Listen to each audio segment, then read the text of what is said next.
Solat ini tidak masalah hukum akhirat saja. Ini pemerintah punya hak. Kalau berlaku hukum Islam, Pak, orang yang tak sholat maghrib tadi itu ditangkap. Misalnya ada polisi khusus, tangkap, tidak sholat maghrib, ditangkap. Jadi bukan urusan pribadi sholat ini, udah urusan negara. Tapi berlaku hukum Islam. Lalu ditangkap, diapakan Ustaz? Dibawa, disuruh sholat. Sholat. Kalau dia lah sholat, dilepas balik.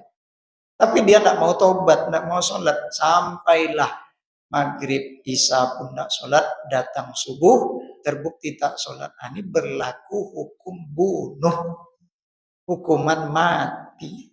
Assalamualaikum warahmatullahi wabarakatuh.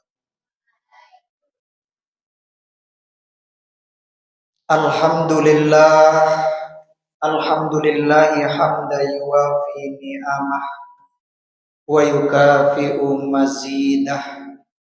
Ya Rabbana lakal hamdu kama yanbaghi li jalali wajhi wa azimi sultani. Allahumma salli wa sallim wa barik ala sayyidina Muhammadin wa ala alihi wa sahbihi ajma'in. Summa qala Allah ta'ala fil Qur'anil Karim, a'udzu billahi minasy syaithanir rajim. Bismillahirrahmanirrahim. Fa aqimus shalah wa atuz zakah. Wa fi ayatin ukhra wasta'inu bis sabri was shalah. Shadaqallahul azim. Bapak pengurus, Bapak Ibu yang kami muliakan. Sebelum kita masuk ceramah, mari kita zikir bersama Sayyidul Istighfar. Bismillahirrahmanirrahim. Allahumma anta rabbi la ilaha illa anta khalaqtani wa ana abduka wa ana ala ahdika wa wa'dika mastata'tu a'udzu bika min syarri ma sona'tu abu'u laka bi ni'matika alayya wa abu'u bi zambi faghfirli fa innahu la yaghfiruz dzunuba illa anta. Bapak Ibu yang kami muliakan, sebelumnya kita ada mengkaji tentang azan dan iqomah. Maka antara azan dan iqomah itu doa makbul. Maka selesai kita sholat sunnah, tidak ada sholat sunnah lagi, banyaklah berdoa menjelang orang iqomah. Bapak Ibu yang kami muliakan, malam ini kita mengkaji tentang disyariatkannya sholat dan hikmah disyariatkan sholat. Bapak Ibu yang kami muliakan, ada kata-kata sholat itu dalam Quran, wa sholli alaihim inna sholataka sakanul lahum. Ada kata sholat itu maknanya doa. Sholat tapi maknanya doa. Sholat, berdoalah kalian untuk mereka. Doa kalian adalah ketenangan bagi mereka. Maka secara bahasa sholat itu adalah doa. Kenapa doa Bapak Ibu?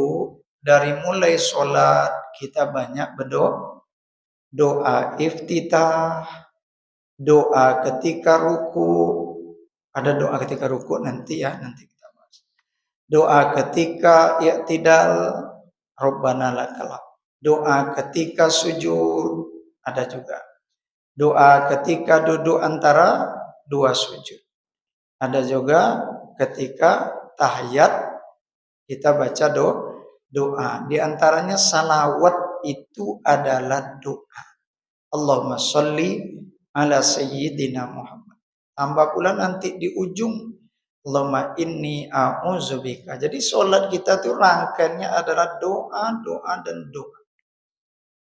Berarti kita sedang berdoa kepada Allah.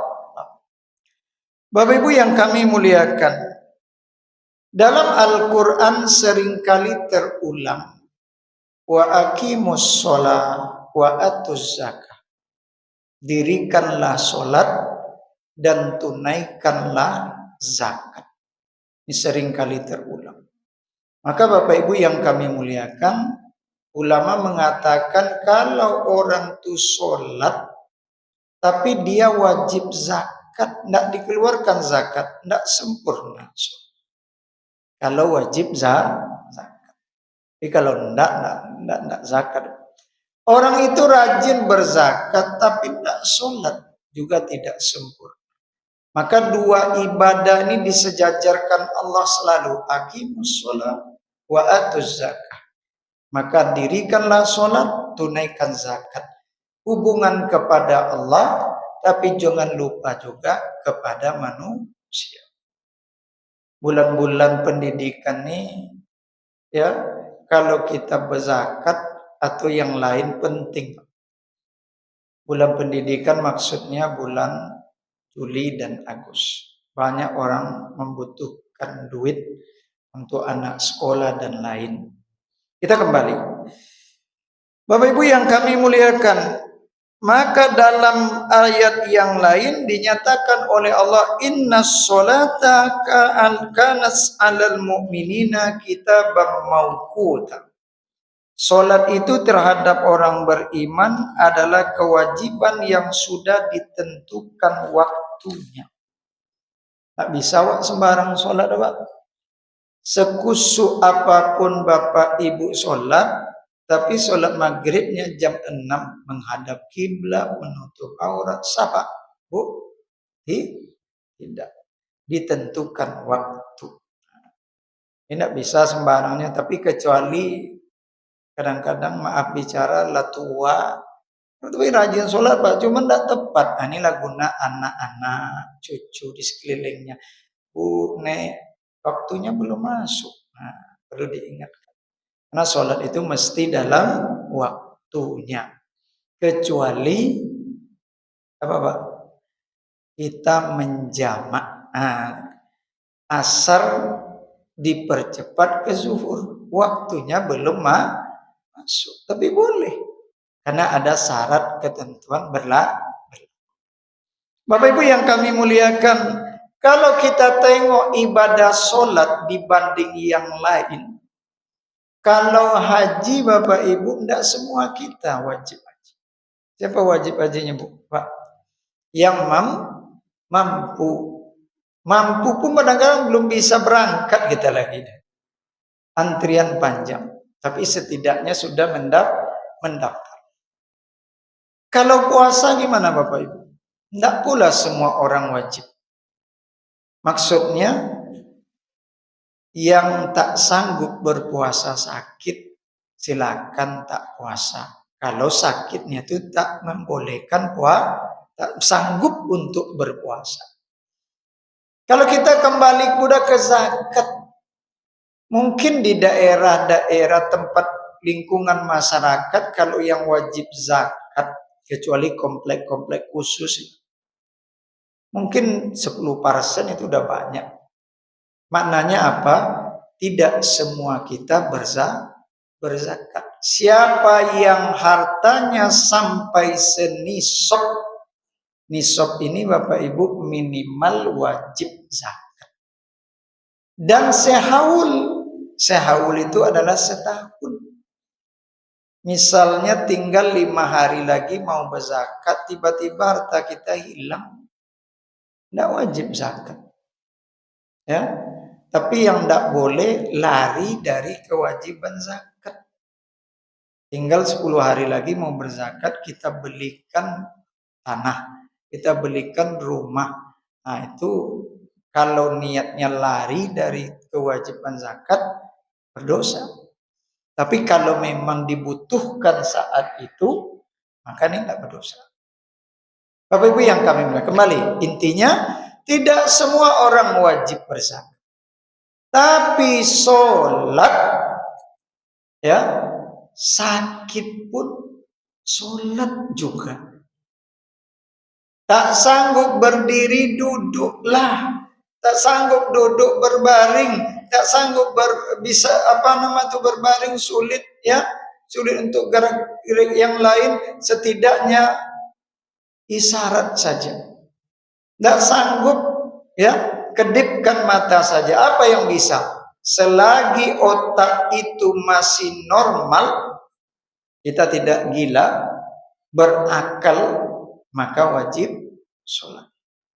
Bernajis badan kita semuanya, tapi waktu udah hampir habis, ya, tempat pakaian tidak ada air, gimana bisa dulu? Tapi ulang nanti, ya, menghormati waktu. Nah itu ada juga Pak, tapi diulang balik nanti. Bapak Ibu yang kami muliakan, begitu pentingnya sholat Bapak Ibu, maka sholat ini bahkan terlambat pun kerjakan sholat. Terbangun kita jam 7, setengah 7, memang tertidur, wajib sholat. Mengkodo namanya. Jangan ditunda pula, nantilah siang, nantilah sore, sholat. Nggak boleh, cepat. Pentingnya itu sholat Bapak Ibu, dalam perjalanan jauh kita capek. Oleh Allah 4, boleh 2. Ya, kita ingin buru-buru, nanti sholatnya jamak takhir. Tapi kita sekaranglah berhenti, nanti ingin cepat lanjut jamak takdim. Boleh. Bapak Ibu yang kami muliakan, menunjukkan pentingnya sholat, pentingnya hubungan kita kepada Allah itu jangan pernah lepas, jangan pernah terputus dari Allah. Bahkan Bapak Ibu, ya, sedang enak-enaknya tidur tengah malam, diajak untuk sholat. Wa minal laili fatahajjat bih nafilatal lak. Kata Allah kepada Nabi Muhammad, di waktu malam bangunlah, tahajudlah. Pada waktu malam itu tidur sedang enak, orang sedang enak tidur. Kalau bisa sholat juga. Kalau Nabi Muhammad Bapak Ibu wajib, kata ulama. Mayoritas ulama mengatakan sholat tahajud itu wajib bagi Nabi Muhammad SAW.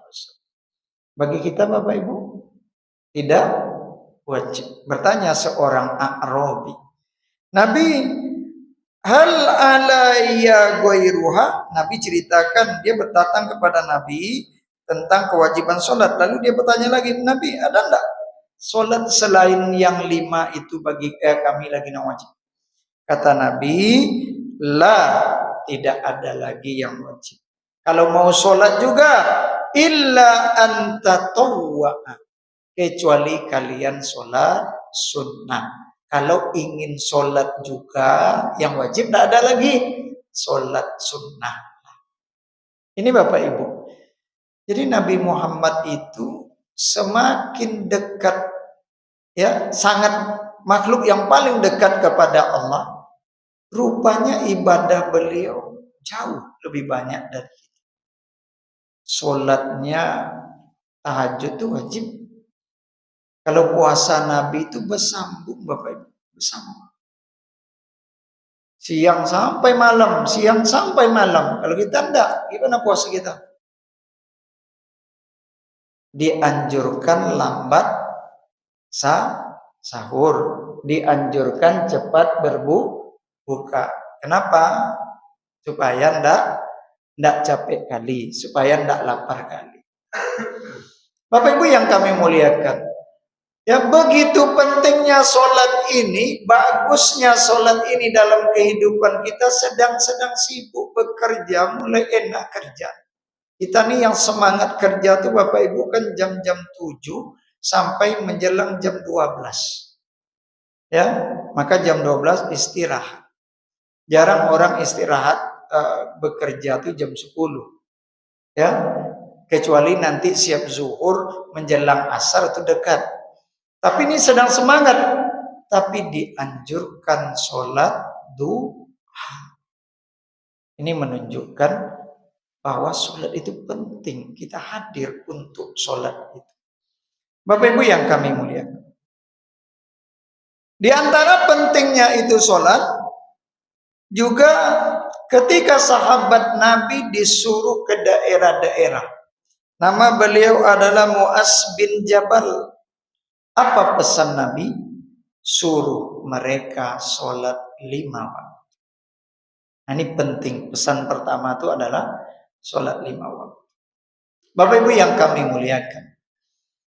Dalam ayat yang lain, wasta'inu bis sabri was-sholah. Minta tolonglah kalian kepada Allah dengan sabar dan sholat. Sabar wa sholat. Orang banyak tak sabar, akhirnya maling. Tak sabar dengan kondisi ekonomi, ya kebutuhan mendesak, utang bertambah, ya ini yang sulit Bu.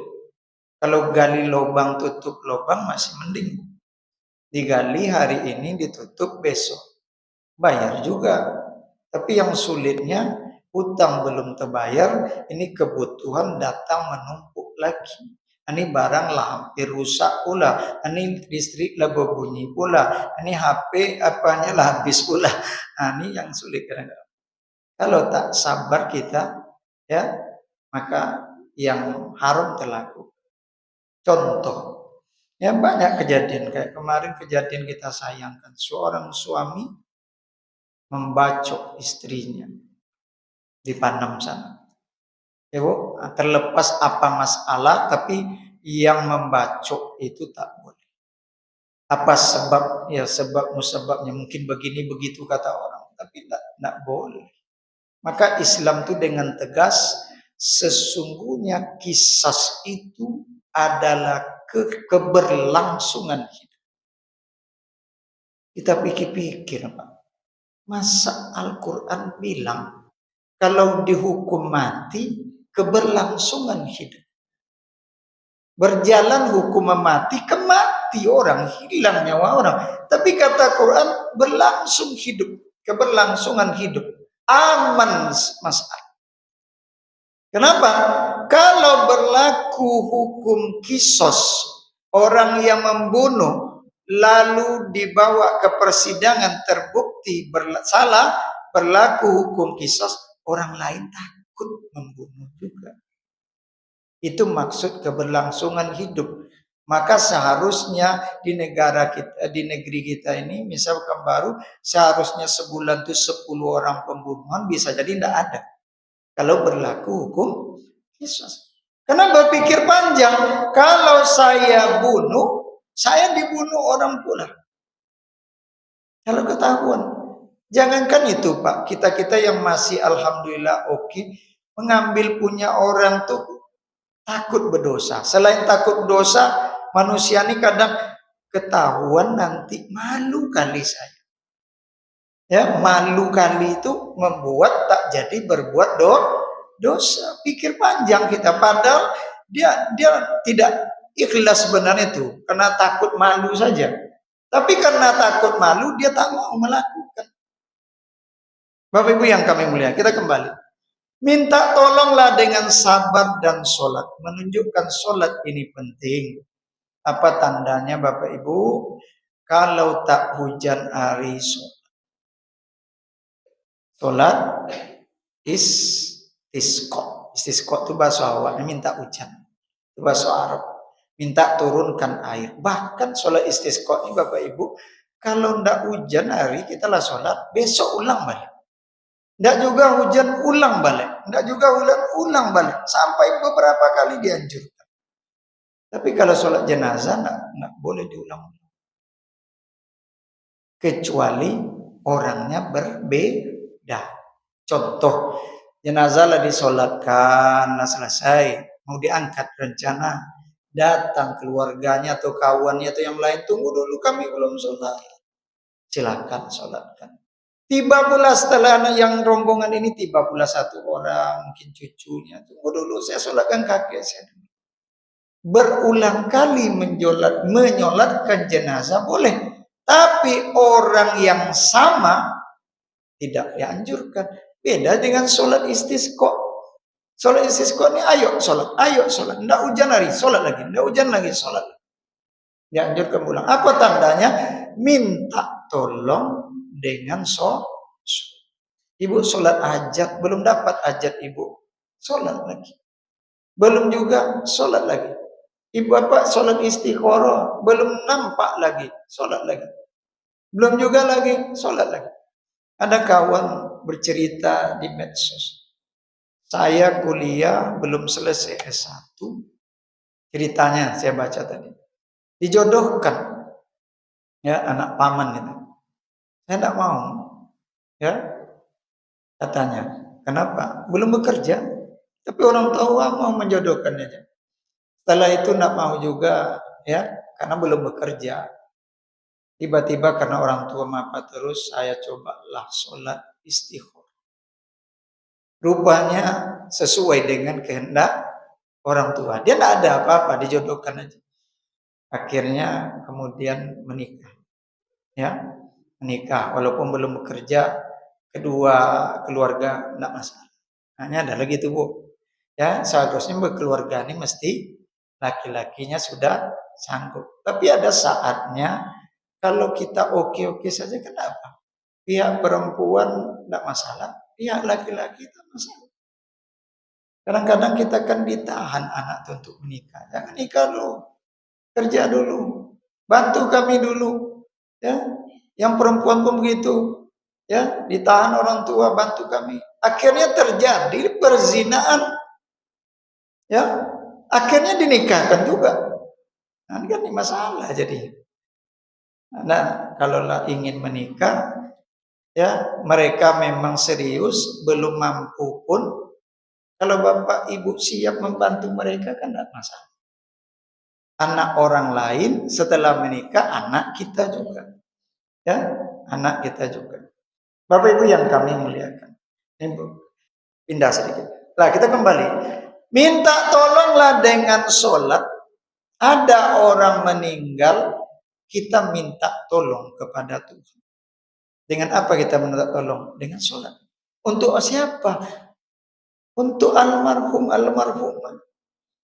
Ya Allah, Allahumma gfir lahu warhamhu wa'afihi wa'fu'anhu. Ada yang panjang, ada beberapa doa. Kita doakan. Ada yang kalau anak-anak, khusus anak-anak. Apa gunanya? Siapa yang menyolatkan jenazah, itu 3 saf diampuni jenazah. Siapa yang menyolatkan jenazah 40 orang diampuni. Safnya tidak mesti sepenuh Pak. Sholat jenazah ini tidak ada sholatnya. Buat aja 2 ke belakang boleh. 2. Bahkan ada yang menghitung. Imam itu dimasukkannya juga, ada juga yang menghitung. Ada yang menghitung 1 orang. Nah, boleh saja. Kalau sholat jenazah 40 orang diampuni. Sholat jenazah 100 orang diampuni. Jadi kita minta tolong supaya jenazah itu diampuni Allah, kita ikut menyolatkan orang. Di sini ada maknanya Bapak Ibu, bahwa kita butuh orang lain. Kita lah meninggal, tapi orang sholat manfaat untuk kita. Kita lah meninggal, hutang kita banyak, dibayarkan oleh keluarga lunas, dibayarkan oleh orang lain lunas. Tidak ada kita titip wasiat, tidak ada kita titip pesan bayarkan hutang saya, ya, tidak keluarga kita, tapi dibayarkan lunas. Contoh lain Bapak Ibu, ini masalah sholat jamaah. Sholat jamaah semakin banyak pahala. Misalnya kita sholat cuma 5 orang, Isya nanti. Tiba-tiba datang jamaah 5 orang lagi. Kalau lah nampak grafik pahala tuh Pak, tadinya mungkin setinggi ini. Lalu datang 5 orang lagi, sedang berdiri aja kita lah tambah pahala. Datang 2 lagi, bertambah lagi. Apa maknanya di sini? Kedatangan, kehadiran saudara kita itu rupanya membantu. Maka kita senang dengan bersaudara, berteman, beramal ibadah. Apa itu yang kami melihat? Apa tentang pentingnya sholat? Kata Rasulullah SAW, muru sibyanakum bisolali sab'in sinin, wadribuhum alaiha li ashri sinin, wa farriku bainahum fil madaji. Kata Nabi, suruh anak-anak kalian kalau lah 7 tahun, 7 tahunnya ini Pak Hijriah, bukan Masehi. Ya, suruh ini wajib. Anak belum wajib, tapi nyuruh wajib. Kalau bapak ibu punya anak, tidak nyuruh anak 5 waktu, bapak ibu berdosa. Anak tak berdosa. Jadi kita, kok gitu Ustaz? Kita punya kewajiban dari Nabi, suruh anak. Wajib nyuruh anak. Nah ini suruh. Sampai mereka balik berakal. Ini banyak orang lalai nih Pak. Ya, mungkin pandangan kita kan enggak, mereka belum wajib sholat. Mereka memang tak berdosa, tapi kita berdosa karena tak menyuruh. Kalau kita sudah suruh sekali, 2 kali mereka tidak sholat, kita tak berdosa. Sholat lagi nak, dikata kita. Terus kita pergi ada perlu. Rupanya dia tidak sholat.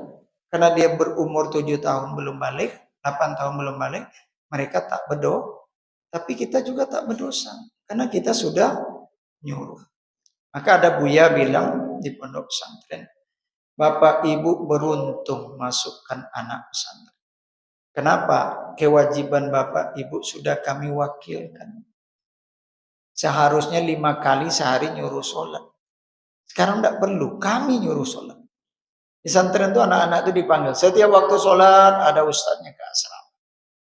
Nah, tapi yang namanya anak-anak Pak kadang sembunyi dia. Saya dulu di komplek pondok juga tinggal. Subuh-subuh cari anak-anak. Ada kelas itu, apa namanya? Atasnya ini terbuka, naik dia ke atas. Ada yang pergi ke WC, bukan pergi beol dia, menung dia di WC. Pergi menung di WC, bukan pergi beol. Apa? Malas untuk sholat. Itu beruntung. Tapi beruntung kalian anak kita Pak. Karena anak pondok saya sering bilang, kalian di pondok ini paling banyak nabung pahala. Kalau di luar sana, jarang kan sholat jamaah. Kalau di pondok dicari, siapa ndak kena hukuman. Siapa ndak sholat jamaah tadi? Atau suruh membersihkan untuk kerja. Ini dalam pendidikan, tapi tidak melampaui batas hukuman. Ya, mendidik. Ya, dicari. Rajin baca Quran. Cobalah anak itu lah keluar dari pondok. Walaupun anak pondok, Pak. Lah keluar dari pondok. Maaf bicara. Kadang-kadang ada juga yang tidak sholat. Ada yang jangankan sholat 5 waktu. Ada kadang. Jangankan sholat jamaah. Itu kan kepribadi lah gitu. Jangan pondok pula salah. Ini kadang orang tuanya kan pondok juga salah pendidikannya tidak bagus.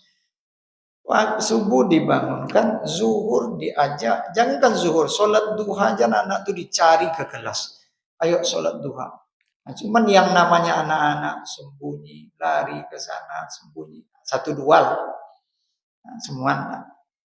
Kita kembali. Wajib menyuruh anak untuk sholat, kalau tidak orang tua berdosa. Padahal umur belum wajib. Begitu pentingnya menanamkan nilai sholat dari anak kecil. Cuman kita kadang-kadang Bapak Ibu waktu kecil alhamdulillah rajin. Anak kita sudah SMP, sudah SMA, bawa juga lah ke masjid. Ya, bawa ke masjid. bawa sholat jamaah, bawa sholat subuh, ya, bawa pengajian. Ini pengajian ini bukan untuk bapak-bapak, ibu-ibu yang udah tua, tidak. Untuk seluruh masyarakat sekeliling masjid ini, bahkan orang lain pun boleh datang. Tapi kenyataannya di mana-mana Bapak Ibu, wirid ibu-ibu, bapak, seakan-akan tertulis. Ini khusus wirid orang tua. Maaf. Nah, ini kadang-kadang kelalaian kita. Saya dulu waktu kecil tuh sering dibawa orang tua. Terasa. Mungkin tak itu pula sebabnya jadi ustadz. Nah, ya. Sering dibawa Pak pengajian, malam-malam pagi pengajian tuh siap isya, mulai kadang jam 9 baru mulai. Kadang pulangnya itulah digendong waktu SD. Nah, ini kelalaian kita sebagian. Anak sudah besar, SMP, SMA, bahkan kuliah, kita kadang tak nyuruh sholat lagi. Kadang tak nanya sholat lagi. Lah sholat ya sholat dulu, jangan tidur dulu. Ini banyak kadang-kadang lalai. Padahal mereka sudah berdosa. Kalau tadi belum berdosa. Ini masih menanamkan nilai wajib. Sebenarnya kita takut kita berdosa. Dan takut mereka nanti tak sholat. Tapi mereka belum berdosa. Tapi anak-anak kita yang sudah besar, SMP, SMA, kuliah, mereka sudah berdosa. Kalau mereka berdosa ninggalkan sholat, takut masuk neraka. Kalau mereka buka aurat, takut kita berdosa. Dan takut mereka berdosa. Cuma kadang kita lalai Bapak. Pakaian mereka ketat, keluar rumah malam-malam, pulang ke rumah udah jam 12. Ya, jangankan anak gadis, anak bujang pun kalau bisa jangan. Tidur di tempat kawan kalau tidak penting jangan. Ya, ini anak-anak kita ini memang agak apa Pak. Cuma kadang-kadang kita kalah, kadang gimana dong. Ya, sayang ke anak, pergilah. Ya, anak gadis dilepas. Nah, kita kembali ke sholat. Ya, kalau mereka sudah 10 tahun kata Nabi, marahi sekedarnya, dan pisahkan mereka tempat tidur. Kalau 10, jangan laki-laki perempuan beradik kakak satu kamar. Buatkanlah kamar laki-laki, kamar perempuan kalau mungkin. Kalau enggak, kamar perempuan khusus laki-laki di ruang bebas aja, dekat TV aja. Anda boleh, janganlah dekat orang tua juga mereka tidur lagi. Udah 10 tahun, kamu udah besar ini pindah lagi, enggak boleh. Ini melatih anak dewasa. Bapak Ibu yang kami muliakan. Begitu pentingnya sholat Bapak Ibu, kata Al-Quran, qad aflahal mu'minun, benar-benar beruntung orang-orang beriman. Apa keberuntungan mereka? Nanti mereka dijanjikan surga Firdaus. Siapa mereka? Allazina hum fi sholatihim khosyi. Mereka yang khusyuk dalam sholat. Jadi sholat ini tidak sekedar sholat kita Pak, khusyuk. Bagaimana khusyuk itu Ustaz? Bacalah lambat-lambat.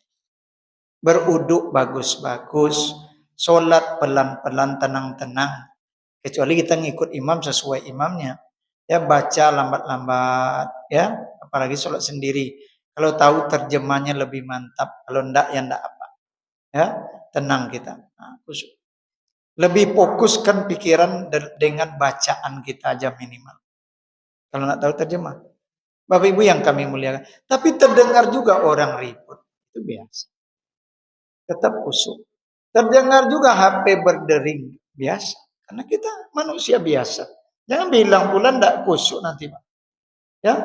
Teringat yang lain dalam sholat apakah disebut masih khusyuk? Masih khusyuk. Jangan dibilang sholat khusyuk itu tidak teringat yang lain satupun. Hanya sholat. Sedang Nabi aja Bapak Ibu siap sholat buru-buru Nabi. Tidak zikir dulu. Kenapa Nabi tak zikir? Nabi teringat. Ada hak orang lain dalam sholat yang belum diberikan. Kalau tak diberikan cepat dia pulang, dia pergi, tertunda hak dia. Ya, Khawatir Nabi. Assalamualaikum, assalamualaikum. Nabi cepat. Sahabat heran kok Nabi tidak zikir dulu. Setelah itu Nabi jelaskan, ada hak orang di luar masjid belum saya berikan. Berarti Nabi teringat dalam sholat. Teringat. Nah, ini Bapak Ibu yang kami muliakan, pentingnya sholat. Kalau kita sholat, tidak sekedar sholat tapi khusyuk. Kalau kita sholat, penting nanti kita insya Allah akan masuk surga. Kata Allah dalam ayat yang lain, manusia itu keluh kesah. Banyak, galau bahasa kitanya. Illal musallin. Kecuali orang yang sholat. Maksudnya kembali Bu, ada masalah sholat 2 rakaat. Sholat sunnah. Nggak juga masih harus sholat lagi. Nggak juga sholat lagi. Sering sholat. Ya, insya Allah ibarat makan obat Pak. Dimakan obat hari ini belum sembuh mungkin. Besok dimakan lagi. Besok makan lagi. Ada yang 3 hari, ada yang seminggu. Makanlah obat. Yang jelas obat ini untuk kesembuhan, tapi dalam proses. Ya, maka sholatlah. Ada masalah, sholatlah. Ini langsung dikatakan oleh Allah Subhanahu wa Ta'ala. Bapak Ibu yang kami muliakan. Kata Rasulullah sallallahu alaihi wasallam, "Hubbiba ilayya min dunyakum an-nisa wa tayyib." Ya, wa ju'ilat qurratu aini fis shalah. Dijadikan ketenangan jiwaku itu dalam sholat. Tidak tenang. Kalau di luar tidak tenang kita Pak. Ribut apa? Dalam sholatlah tenang. Maka ketika Nabi duduk-duduk bersama sahabat, ketika ada suatu masalah, sedih, duka cita, apa kata Nabi? Arihna biha, ya arihna biha, ya Bilal. Maksud Nabi, Bilal, ayo tenangkan kami dengan sholat. Bilalnya apa tugasnya Bapak Ibu? Azan, iqomah. Kata Nabi, kita sedang punya masalah. Yuk Bilal, sholat kita lagi. Apa maknanya? Kalau ada masalah, tenangkan dengan sholat. Tenangkan dengan sholat. Bapak Ibu yang kami muliakan, begitu pentingnya sholat. Apa tandanya? Bainal rojul wa bainal kufri tarkus sholat. Perbedaan antara laki-laki yang beriman dengan orang kafir adalah meninggalkan sholat. Ini beriman nih sholat, ini beriman. Kalau tak sholat, kalaupun tak kafir, mirip orang kafir. Kenapa saya bilang mirip? Kita tak boleh cepat mengkafirkan orang. Maka ulama membagi 2. Ketika seorang tak sholat, memang ada sebagian ulama tegas, keras. Kalau tak sholat, dia kafir. Tapi sebagian ulama enggak. Apa kata sebagian ulama? Tanya dia dulu, kenapa tak sholat kamu? Saya malas. Wajib enggak sholat? Wajib. Itu kenapa tak sholat? Malas saya belum terbuka pikiran. Ini tak kafir dah. Karena dia masih menganggap sholat itu wajib. Bagaimana orang nih? Fajir. Apa itu fajir? Fasik. Apa itu fasik? Tidak taat ke Tuhan, namanya fasik. Tidak puasa, fasik. Tidak sholat, fasik. Tidak bayar zakat, fasik. Jangan cepat-cepat pula kita kafir. Kita tidak boleh nuduh orang dia kafir. Cuman di hadis ini perbedaan. Maka saya bilang mirip orang kafir. Karena kalau beriman pasti dia akan sholat. Ya, dia beriman tapi tidak sholat. Kerjanya mirip orang kafir. Maka Bapak Ibu yang kami muliakan, sholat ini tidak masalah hukum akhirat saja. Ini pemerintah punya hak. Kalau berlaku hukum Islam, Pak, orang yang tak sholat maghrib tadi itu ditangkap. Misalnya ada polisi khusus, tangkap, tidak sholat maghrib, ditangkap. Jadi bukan urusan pribadi sholat ini, udah urusan negara. Tapi berlaku hukum Islam. Lalu ditangkap, diapakan Ustaz? dibawa disuruh sholat. Sholat kamu. Kalau dia lah sholat, dilepas balik. Tapi dia tidak mau tobat, tidak mau sholat. Sampailah maghrib, isya pun tidak sholat. Datang subuh, terbukti tak sholat. Ini berlaku hukum bunuh. Hukuman mati. Apa maknanya Bapak Ibu? Begitu pentingnya sholat. Orang tua hadir, negara pun hadir. Kalau meninggal, ya dia tidak tobat, dibunuh. Bapak Ibu yang kami muliakan, kalau dia menganggap sholat itu tak wajib, maka kafir. Kalau dia menganggap sholat itu tak wajib, maka kafir. Dan dikuburkan tidak boleh dekat kuburan orang muslim. Tapi dia masih menganggap sholat itu wajib, tapi dia pemalas sholat, maka dianggap fasik. Kalau dikubur tetap disolatkan, tetap dikuburkan di kuburan orang-orang muslim. Ini bedanya. Jangan nanti Bapak Ibu ada orang tidak sholat, saya tidak mau nyembahyang menyolatkan dia. Sholat jenazah, nah dia tidak sholat. Tidak begitu. Ya sholatkan. Fardu kifayah. Apa fardu kifayah, Bu? Ya, kewajiban bersama. Kalau ibu yang melakukan banyak pahala. Kalau bapak yang melakukan banyak pahala. Enggak fardu kifayah itu jangan diserahkan ke orang lain, Pak. Kalau dapat kita mengerjakan. Memandikan. Bapak Ibu yang kami muliakan. Nabi pernah tak menyolatkan orang tak bayar hutang. Dia punya hutang, punya. Ada yang membayar, tidak. Saya tak ikut menyolatkan. Tapi kalian solatkan. Jadi tetap disolatkan juga. Kenapa Nabi tak mau menyolatkan? Nabi tak suka orang-orang yang tidak bayar hutang sampai akhir hayat. Ya, ini nampaknya orang mampu nih, Pak. Dia mampu tapi tak bayar hutang. Ya, maka kata Nabi, ada enggak yang mau menyolat? Yang membayarkan? Enggak ada. Ada hartanya enggak? Kalau gitu, saya enggak solatkan. Kalian solat. Satu ketika ada yang bisa bayarkan, ada. Saya ikut menyolatkan. Siapa yang membayarkan? Bukan keluarga. Orang tak kenal membayarkan. Saya ikut menyolatkan. Apa maknanya? Hutang orang meninggal bisa dibayarkan orang hidup. Amalan orang hidup bermanfaat untuk orang mati. Tidak 3 saja, Pak. Banyak amalan orang hidup manfaat untuk orang.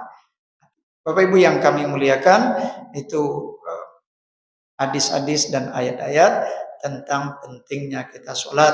Maka sholat ini diulang-ulang terus menunjukkan pentingnya kita untuk sholat. Karena orang-orang yang tak sholat akan masuk neraka wel, akan masuk neraka sakor, dan akan masuk goyah.